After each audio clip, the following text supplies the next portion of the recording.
Hello everyone, welcome to the admin dashboard series. So in this series we are going to integrate this admin dashboard into our Laravel application.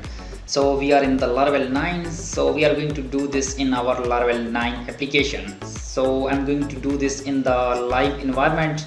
I'm not going to skip any of the steps because I believe that people learn a lot from the example. So that's why I'm also telling you that how you can find the issue and how to debug this issue. So I'm totally shooting this in the live environment, so hope this series will help you a lot.